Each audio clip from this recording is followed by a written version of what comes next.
മറിഞ്ഞ് മറിഞ്ഞ് ചോറ് കഴിക്കണം. ഇനി ഇതിൽ കൂടുതൽ അരുത്. Hi everyone, welcome back. മലയാളികൾക്ക് ഒഴിവാക്കാനാകാത്ത ഒന്നാണ് ചോറ്. മറ്റെന്ത് കഴിച്ചാലും ഒരു നേരമെങ്കിലും ചോറ് കിട്ടിയാൽ മതിയെന്നാണ് പലരുടെയും ചിന്ത.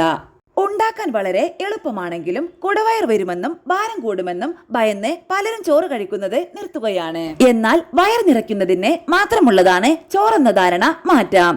ചോറ് അമിതമാകാതെ പ്രായത്തിനനുസരിച്ച് കഴിക്കണം. മുതിർന്നവർ പ്രതിദിനം 6 സെർവിംഗ് ധാന്യങ്ങൾ കഴിക്കണമെന്ന് അമേരിക്കൻ ഹാർട്ട് അസോസിയേഷൻ ശുപാർശ ചെയ്യുന്നു. അതിൽ അരിയും ഉൾപ്പെടുന്നു.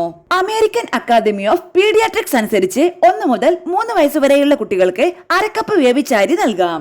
4 മുതൽ 6 വയസ്സ് വരെയുള്ള കുട്ടികൾക്ക് 1/4 കപ്പ് വേവിച്ച അരിയും 7 വയസ്സും അതിൽ കൂടുതലുമുള്ള കുട്ടികൾക്ക് അരക്കപ്പ് വേവിച്ച അരിയും നൽകണം. മെഡിക്കൽ ന്യൂസ് ടുഡേ പറയുന്നതനുസരിച്ച് 9 മുതൽ 13 വയസ്സ് വരെയുള്ള കുട്ടികൾ 6 സെർവിംഗ് ധാന്യങ്ങൾ കഴിക്കണം.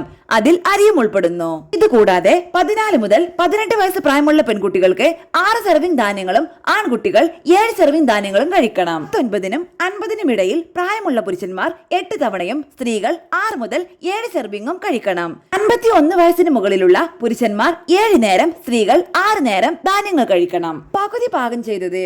ഒരു സെർവിംഗ് അർത്ഥമാക്കുന്നത് പകുതി പാകം ചെയ്ത അരിയാണ്. ഇത് 95 ഗ്രാം വേവിച്ച അരിക്ക് തുല്യമാണ്.